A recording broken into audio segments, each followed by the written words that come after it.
ഇത്തവണ എത്ര സീറ്റ് വരെ കിട്ടിയാൽ പിടിച്ച് നിൽക്കാൻ പറ്റും? 28-ൽ ഒരു 20 കിട്ടുമോ കോൺഗ്രസിന്? തീർച്ചയായിട്ടും ഒരു 18 സീറ്റെങ്കിലും കോൺഗ്രസിന് കിട്ടണോ?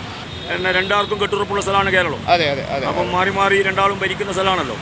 അപ്പം ആ ഒരു അവർ രണ്ടുപേരും ഉള്ളത് കൊണ്ട് BJPക്ക് ഒരു സ്പേസ് ഇതുവരെ കിട്ടിയിട്ടില്ല അല്ലേ? അതുകൊണ്ട് നമ്മൾ വീണ്ടും ഒരു മലയാളിയെ പരിചയപ്പെടുന്നു. ചേട്ടാ പേര്? എൻ്റെ പേര് ജിനോഷ് എന്നാണ്. ജിനോഷ് എന്നാണ്. ചേട്ടാ എവിടെയാണ്? ഗാന്ധിനഗറിലാണോ? എവിടെയാണ്? ഞാൻ ഇവിടെ തന്നെ സിറ്റി തന്നെയാണ്. അപ്പം ഇത് ഗാന്ധിനഗറിന്റെ കീഴിലാണ്. അതായത് ബാംഗ്ലൂർ സെൻട്രൽ അല്ലേ? ഇവിടെ ഓക്കെ. ഇവിടെ എങ്ങനെയാണ് കഴിഞ്ഞ തവണ BJPക്ക് നിയമസഭയിൽ BJPക്ക് വോട്ട് കുറഞ്ഞെന്ന് പറഞ്ഞ് ലോക്സഭയിൽ കുറയണമെന്നില്ല. കാരണം ലോക്സഭയിൽ എപ്പോഴും കർണാടകത്തിൽ കൂടുതൽ സീറ്റുകൾ BJPക്കാണ് എപ്പോഴും കിട്ടുന്നത്. 2009 കോൺഗ്രസ് ജയിച്ചപ്പോൾ പോലും ഇവിടെ BJPക്കായിരുന്നു 18 സീറ്റ് കിട്ടിയത്. എങ്ങനെയാണ് ചേട്ടാ ഇത്തവണ എങ്ങനെയാണ്?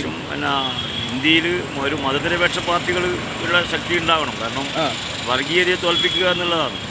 അപ്പം അതനുസരിച്ച് ഇവിടെ കോൺഗ്രസ്സിന് മുൻതൂക്കം ഉണ്ടാവും അല്ലേ?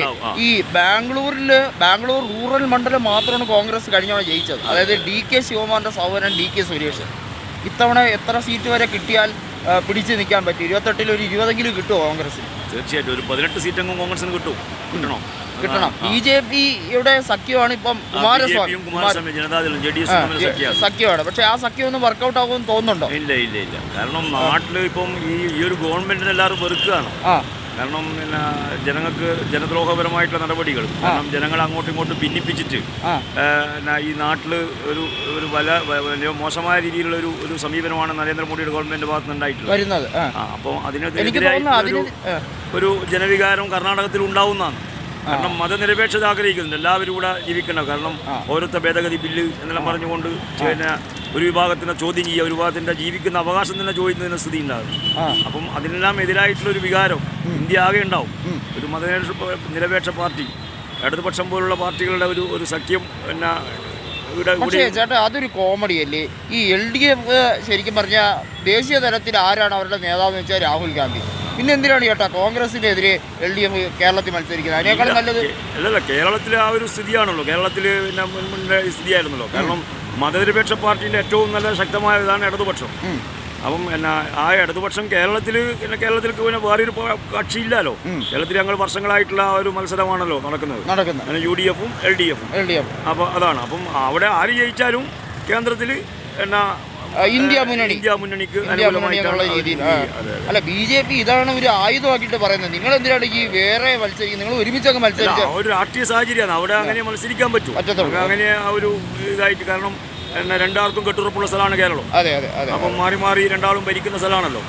അപ്പം ആ ഒരു അവർ രണ്ടുപേരും ഉള്ളത് കൊണ്ട് BJPക്ക് ഒരു സ്പേസ് ഇതുവരെ കിട്ടിയിട്ടില്ല. BJP ജനങ്ങൾക്ക് നല്ല ചെയ്തുകൊണ്ട് ഒന്നുമല്ലല്ലോ, വർഗീയത പ്രചരിപ്പിക്കുകയും ജനങ്ങളെ ഹിന്ദുവിൻ്റെ പക്ഷക്കാരാണ് ഞങ്ങൾ, കാരണം ഇവിടുത്തെ ഭൂരിപക്ഷം ഹിന്ദുവാണ്, ആ ഹിന്ദുവിനെ സംരക്ഷിക്കുന്നത് ഞങ്ങളാണ്, ഹിന്ദുവിൻ്റെ സംരക്ഷകരാണ് ഞങ്ങൾ എന്നത് പറഞ്ഞുകൊണ്ട് മാത്രമാണ്. കാരണം ഇപ്പം എല്ലാ അമ്പലങ്ങളിലും എല്ലാം പോയാൽ താമരയും അതേപോലെ തന്നെ RSSന്റെ പ്രചരണമാണ് ഇപ്പം ഇന്ത്യയിലെ എല്ലാ അമ്പലങ്ങളും നടക്കുന്നത്.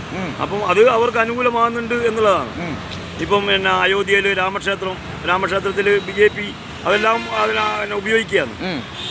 അപ്പം ഈ വിശ്വാസത്തിനെ മുതലെടുക്കുകയാണ് BJP ചെയ്യുന്നത്. കാരണം ഇന്ത്യയിലെ ഭൂരിപക്ഷത്തിൻ്റെ ജനതയുടെ വിശ്വാസത്തിന് ഒരു മുതലെടുക്കുക, അത് രാഷ്ട്രീയപരമായിട്ട് ഉപയോഗിക്കുകയാണ്. അതാണ് BJP. അപ്പോൾ ജനങ്ങൾക്ക് അറിയുന്ന രാഷ്ട്രീയം അറിയാത്തവർ BJPക്ക് വോട്ട് ചെയ്യുന്നു. ഈ കർണാടകത്തിൽ പണ്ട് BJP ഭരിച്ചിരുന്ന പറഞ്ഞ് ഞങ്ങൾ ടിപ്പു സുൽത്താന്റെ ജയന്തി വേണ്ടെന്ന് വെക്കും, അങ്ങനെ. പക്ഷേ കോൺഗ്രസ് തിരിച്ചല്ലേ ജയന്തി വേണ്ടെന്ന് നോക്കും. അതുപോലെ തന്നെ മുസ്ലിംസിന് പർദ്ദയിട്ടിട്ട് പൊതുസ്ഥലങ്ങളിലൊന്നും പോകാൻ പാടില്ല എന്ന സ്ത്രീകൾക്ക് അതെല്ലാം ഇപ്പം മാറ്റി. കോൺഗ്രസ് വന്നപ്പോ അതെല്ലാം എടുത്തു മാറ്റി. കാരണം എല്ലാവർക്കും ഇവിടെ എല്ലാ മതങ്ങളെയും ഉൾക്കൊള്ളുന്നവരാണ്. അതാണ് എല്ലാവരുടെ വിശ്വാസങ്ങൾ, എല്ലാവരുടെ മതങ്ങളുടെ അവരുടെ ആചാരങ്ങൾ, അനുഷ്ഠാനങ്ങൾ എല്ലാം ഉൾക്കൊള്ളും. അതല്ല വൈവിധ്യങ്ങൾ, നാനാജാതി മതസ്ഥന്മാർ, അതല്ല നാനാത്വത്തിൽ ഏകത്വം. അതാണ് അത് അറിയുന്നവർ തീർച്ചയായിട്ടും കോൺഗ്രസിനെ പോലുള്ള ഇടതുപക്ഷത്തിനെ പോലുള്ള മതനിരപേക്ഷ പാർട്ടികൾക്ക് വോട്ട് ചെയ്യും. അതറിയാത്തവർ പിന്നെ RSSനെ പോലുള്ള BJPനെ പോലുള്ള ആളുകൾക്ക് വോട്ട് ചെയ്യും. അപ്പം ഒരു മതനിരപേക്ഷ പാർട്ടി ഇന്ത്യയിൽ അധികാരത്തിൽ വരണം, ഇന്ത്യയിൽ ശക്തിപ്പെടണമെന്നാണ് ഞാൻ ആഗ്രഹിക്കുന്നത്. അത് എത്രത്തോളം നമുക്ക് നോക്കാം അല്ലേ? എന്തായാലും ഒരു കോൺഗ്രസിന് ഒരു ക്രിയാത്മകമായ പ്രതിപക്ഷമെങ്കിലും ആകാൻ കഴിഞ്ഞാൽ അതൊരു വലിയ ഭാഗ്യമാണ്. പക്ഷേ അതെ, കോൺഗ്രസ് ചില സമയത്തെല്ലാം ഇരട്ടത്താപ്പ് സമീപനം സ്വീകരിച്ചിട്ടുണ്ട്. കോൺഗ്രസിന്റെ 1992 ബാബറി മസ്ജിദ് തകർക്കപ്പെടുമ്പോഴും കോൺഗ്രസ് അന്നെടുത്തത് ഒരു നയത്തോട് മൃദു സമീപനമാണ്. നരസിംഹറാവു ഗവൺമെന്റാണ് അന്ന് ഭരിക്കുന്നത്. അമ്പും വില്ലും ഏന്തി പോന്നിട്ടുള്ള അദ്വാനിയുടെ രഥയാത്ര നരസിംഹറാവുവിന്റെ ഗവൺമെന്റ് തടയായിരുന്നു, തടഞ്ഞില്ല. കാരണം ആർ എസ് എസിന്റെ അജണ്ടയോട് വന്ന് മൃദു സമീപനം നരസിംഹറാവുവിന്റെ ഗവൺമെന്റ് സ്വീകരിച്ചു. അല്ലേ കോൺഗ്രസിന്റെ ഈ മൃദു ഹിന്ദുത്വം അല്ലേ അവരുടെ നാശത്തിന്റെ കാരണം? തീർച്ചയായും മൃദു ഹിന്ദുത്വമാണ് കോൺഗ്രസിന്റെ നാശത്തിന് കാരണം. അല്ലെങ്കിൽ അവർ ശരിക്കും സെക്യുലറിസം ആണെങ്കിൽ അങ്ങനെ പറഞ്ഞു തന്നെ വോട്ട് പിടിക്കും. തീർച്ചയായും ഇപ്പം ഇന്ത്യയിൽ മതനിരപേക്ഷത അല്ലെങ്കിൽ ജനാധിപത്യം, ഭരണഘടന എല്ലാം സംരക്ഷിക്കപ്പെടണമെന്ന് വ്യക്തമായ ഒരു രാഷ്ട്രീയം അത് CPM ആണ്, കമ്മ്യൂണിസ്റ്റ് പാർട്ടി ഓഫ് ഇന്ത്യ, മാർക്സിസ്റ്റാണ്. അവരാണ് വ്യക്തമായ രാഷ്ട്രീയം, അവർക്ക് വ്യക്തമായ നിലപാടുണ്ട്. കോൺഗ്രസിന് എപ്പോഴും നിലപാട് മാറ്റുകയാണ്, അതാണ് കോൺഗ്രസിന്റെ തകർച്ചയ്ക്ക് കാരണം.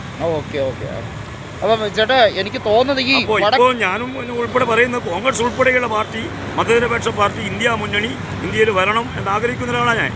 കാരണം എല്ലാവരും ക്രിസ്ത്യനും മുസൽമാനും കേരളത്തില് ചേട്ടാ പറഞ്ഞാണെങ്കിൽ 20 സീറ്റും ഒരുപക്ഷെ ഇന്ത്യ മുന്നണിയുടെ ഭാഗം. പക്ഷേ ബാക്കിയുള്ള കർണാടക, തെലങ്കാനയിലൊക്കെ കോൺഗ്രസിന് ഒരു ആധിപത്യം ഉണ്ടെന്ന് വേണമെങ്കിൽ പറയാം. അവിടെ ഈ BRS ഒക്കെ പൊളിഞ്ഞുപോയി. അവിടെ BJP കോൺഗ്രസ് തമ്മിൽ മത്സരമായി. പക്ഷേ ഈ കോൺഗ്രസ് ഉത്തരേന്ത്യയിൽ ഇപ്പോൾ കെജ്രിവാളിന്റെ ഒക്കെ അറസ്റ്റ് ചെയ്യട്ടെ കണ്ടത്. അപ്പം അതാണ് ED ഉപയോഗിക്കുന്നു, കമ്മീഷൻ ഉപയോഗിക്കുന്നു, കള്ള കേസ് ഉണ്ടാക്കുന്നു, അവരെ ജയിലിലടക്കുന്നു. അപ്പോൾ ഇതൊക്കെയാണ് BJP ഇപ്പോൾ നടത്തുന്നത്. കാരണം ഞങ്ങൾക്ക് ഇന്ത്യയിൽ എല്ലാ ഇതും ഞങ്ങളുടെ കയ്യിലാണ്. കാരണം ജുഡീഷ്യറിയും നിയമവും എല്ലാം അവരുടെ കൈകളിൽ ഉണ്ട് എന്നുള്ള ധാരണയിലാണ് BJPയുടെ കളി. എല്ലാം ഞങ്ങൾ പിടിച്ചെടുത്തിരിക്കുന്നു. ഇപ്പോൾ ഉത്തരേന്ത്യ സംസ്ഥാനങ്ങളിൽ വോട്ടിംഗ് യന്ത്രം പോലും അത് സംശയത്തിന് നിഴലിലാണ്. അപ്പോൾ ആ ഒരു രാഷ്ട്രീയമാണ് BJP ഉപയോഗിക്കുന്നത്. കോൺഗ്രസ് പറയണത് അറിയാട്ടോ, അടുത്തോളം ഒരു തെരഞ്ഞെടുപ്പ് ഉണ്ടാവുമോ എന്ന് സംശയം തീർച്ചയായും അത് ശരിയാണ് പറഞ്ഞത്.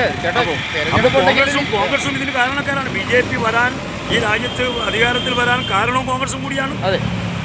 അതും കൂടി മനസ്സിലാക്കണം. പക്ഷേ ഈ മറ്റൊരു വഴിയില്ല, ഇടതുപക്ഷം എന്ന് പറഞ്ഞാൽ മറ്റൊരു വഴിയില്ല. എങ്കിൽ കൂടെ ഈ രാജ്യത്തിന്റെ രക്ഷയോർത്ത് കോൺഗ്രസുമായി സഹകരിച്ച് മുന്നോട്ട് പോവുകയാണ്. അതാണ് ഇന്ത്യയിൽ ഇപ്പം. കാരണം അതുകൊണ്ടാണ് ഇന്ത്യയിൽ ഇടതുപക്ഷം ഉൾപ്പെടെയുള്ള മതനിരപേക്ഷ പാർട്ടികൾ ഇന്ത്യയിൽ അധികാരത്തിൽ വരണം എന്ന് പറയുന്നത്.